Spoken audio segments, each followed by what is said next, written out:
Tão difícil manter o foco em uma coisa só. Até o final deste vídeo você vai entender o mecanismo real por trás da distração, o que acontece no seu cérebro quando a atenção escorrega. Não é preguiça, não é falta de força de vontade. É neurociência. E quando você entende o mecanismo, começa a enxergar o problema de um jeito completamente diferente. Então vamos começar pelo começo. O que é, afinal, a atenção? Imagine que o seu cérebro é uma lanterna. A atenção é o feixe de luz dessa lanterna. Quando você foca em algo, está apontando essa luz diretamente para aquilo. Mas a lanterna não foi feita para ficar parada. Ela foi feita para varrer o ambiente em busca de novidades e perigos. Esse é o design original do cérebro humano. Atenção móvel, sempre alerta. O problema é que esse design foi moldado há milhares de anos em um mundo muito diferente do nosso. Do ponto de vista científico, a atenção envolve uma rede de regiões cerebrais que trabalham juntas. A principal delas chama córtex pré-frontal. Pense nela como gerente do seu cérebro. É ela que decide onde a lanterna aponta e mantém o foco por tempo suficiente para você fazer algo útil. Quando o gerente está bem descansado e sem interferência, ele consegue manter o foco por longos períodos. Mas ele tem uma fraqueza enorme. É muito sensível a interrupções.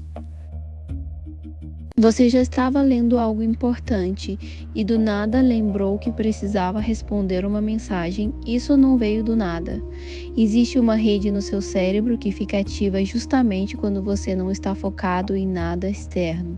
Os cientistas chamam de rede de modo padrão, é como se fosse o modo de espera do cérebro. Ela gera pensamentos aleatórios, memórias, preocupações, planos futuros. É ela que sussurra e aquela mensagem que você não respondeu.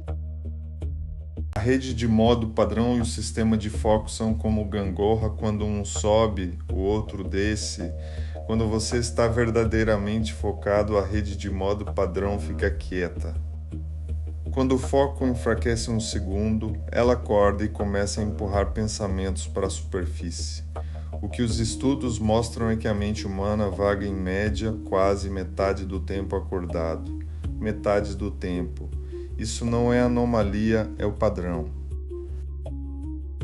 Mas se a mente já vaga tanto por conta própria, porque o celular piora tudo de um jeito tão dramático? Pense na última vez que você tentou estudar ou trabalhar com o celular do lado. Mesmo sem mexer nele, a simples presença do aparelho já rouba uma parte da sua atenção. Uma pesquisa da Universidade do Texas mostrou que só de ter o celular sobre a mesa, virado para baixo, no silencioso, já reduz a capacidade cognitiva disponível. A lanterna fica dividida. Isso acontece por causa de um mensageiro químico chamado dopamina. A dopamina não é o químico do prazer. Esse é um mito popular. Ela é, na verdade, o químico da antecipação. Ela dispara quando o cérebro detecta a possibilidade de uma recompensa. O celular é uma máquina perfeita de gerar antecipação. Pode ter uma curtida nova, uma mensagem, uma notícia. Essa possibilidade constante mantém a dopamina em circulação e a dopamina puxa a lanterna na direção dela. Essa lógica da antecipação tem um nome: reforço intermitente. É o mesmo mecanismo que torna caça-níqueis tão viciantes. Você não sabe quando vai vir a recompensa e justamente por isso você continua checando. Às vezes tem algo, às vezes não tem nada. Essa imprevisibilidade é o que faz o cérebro não conseguir largar. Os aplicativos foram projetados conscientemente para explorar exatamente esse mecanismo. E o pior, cada vez que você cede à distração, você reforça o caminho neural daquele hábito. O cérebro aprende pelo que você repete. Se você checa o celular toda vez que sente um leve desconforto ou tédio, está ensinando o cérebro que essa é a resposta certa para esse estado. Com o tempo, o limiar abaixa, você precisa de menos desconforto para disparar o impulso. A distração vira um reflexo automático. Mas calma, não é só o celular. O cérebro tem outro inimigo antigo do foco, o tédio. Quando uma tarefa não oferece recompensa imediata, o cérebro interpreta isso como desperdício de recursos. Ele foi treinado pela evolução a buscar eficiência. Uma reunião longa, um texto denso, uma planilha chata para o cérebro primitivo. Tudo isso parece baixa recompensa, e baixa recompensa dispara o instinto de buscar outra coisa. Existe ainda um outro fator que pouca gente associa ao foco, o estresse. Quando você está com um sistema de alerta do cérebro ativado, o que os cientistas chamam de resposta ao estresse, o córtex pré-frontal, nosso gerente, literalmente perde força de comando. O cérebro no modo estresse prioriza reações rápidas, não reflexão profunda. É por isso que nos dias mais tensos parece impossível se concentrar em qualquer coisa por mais de alguns minutos. Você já reparou que nos dias em que dormiu mal, a distração parece triplicar? Isso tem explicação direta. O sono é o momento em que o córtex pré-frontal se recupera. Ele é uma das regiões mais sensíveis à privação de sono. Com pouco sono, o gerente começa o dia já enfraquecido. A rede de modo padrão, por outro lado, não precisa do mesmo nível de recuperação. Então ela avança, e a gangorra pende para o lado errado desde cedo. Tem outro conceito importante aqui, o custo da troca de tarefa. Cada vez que você muda de uma coisa para outra, do texto para o celular, do celular para o e-mail, o cérebro precisa reconfigurar, ele precisa limpar o contexto anterior e carregar o novo. Esse processo não é instantâneo. Os estudos mostram que depois de uma interrupção, o cérebro leva em média 23 minutos para voltar ao nível de foco que tinha antes. 23 minutos, por uma notificação. E sabe o que torna isso ainda mais complicado? A maioria das interrupções não vem de fora, vem de dentro. Você está no meio de um parágrafo e o seu próprio cérebro puxa a atenção para outra coisa. Os pesquisadores chamam isso de distração autogênica, gerada por você mesmo. A mente vaga, a rede de modo padrão acorda e de repente você está pensando no que vai jantar ou naquela conversa estranha de ontem, sem nenhuma notificação, sem nenhum celular. Existe até um fenômeno chamado carga cognitiva.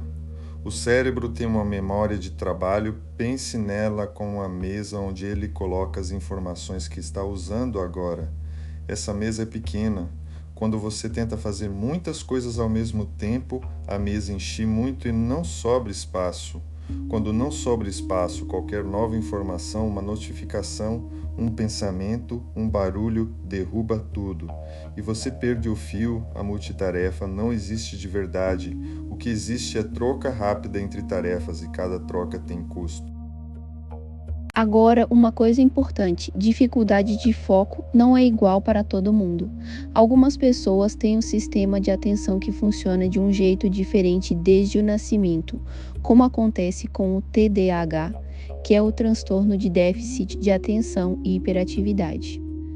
No TDAH, a regulação da dopamina e a atividade do córtex pré-frontal têm um padrão distinto. Não é preguiça, não é falta de esforço, é um funcionamento cerebral diferente. Vale mencionar porque muita gente se identifica com tudo isso e não sabe que existe uma explicação. Mas mesmo para cérebros sem nenhum diagnóstico, o ambiente moderno foi construído para dificultar o foco ao máximo. Notificações, feeds infinitos, plataformas que recompensam o clique rápido, tudo isso foi otimizado para capturar a atenção, não para preservá-la. Não é coincidência que as mesmas empresas que construem esses sistemas contratem equipes inteiras de cientistas comportamentais para torná-los mais irresistíveis. Você não é fraco. Você está num ambiente adversário. Então, o que a neurociência sugere na prática? Primeiro, o foco é um músculo, se treina, mas também se cansa. Períodos de atenção profunda precisam ser seguidos de descanso real. Segundo, o ambiente importa mais do que a força de vontade. Remover distrações do campo visual já muda o desempenho sem precisar de disciplina extra. Terceiro, começar é o passo mais crítico. Existe uma inércia atencional, uma vez dentro da tarefa, o cérebro tende a permanecer nela. O mais difícil é os primeiros 2 minutos. Então vamos fechar com o que realmente importa. A dificuldade de manter o foco não é um defeito de caráter. É o resultado de um cérebro antigo enfrentando um ambiente que foi projetado para explorá-lo. A atenção é um recurso limitado. A rede de modo padrão vai sempre tentar acordar. A dopamina vai sempre ser atraída pela novidade. Mas entender esse mecanismo já é metade do caminho, porque você para de se culpar e começa a redesenhar o ambiente ao seu redor. O foco não é o estado natural do cérebro humano. É uma conquista pequena ou grande dependendo do dia. E cada vez que você percebe que a mente vagou e traz ela de volta, você está literalmente exercitando o córtex pré-frontal. Não é fracasso perceber a distração. É o exercício em si. Quanto mais você pratica trazer a atenção de volta, sem julgamento, mais forte fica essa capacidade. A ciência chama isso de atenção plena, mas no fundo é só o gerente fazendo academia. Este vídeo tem finalidade educativa e de divulgação científica. O conteúdo não substitui avaliação, diagnóstico ou orientação de profissional de saúde. Se você se identificou fortemente com os sinais descritos, especialmente sobre dificuldades persistentes de atenção, considere conversar com um médico ou psicólogo.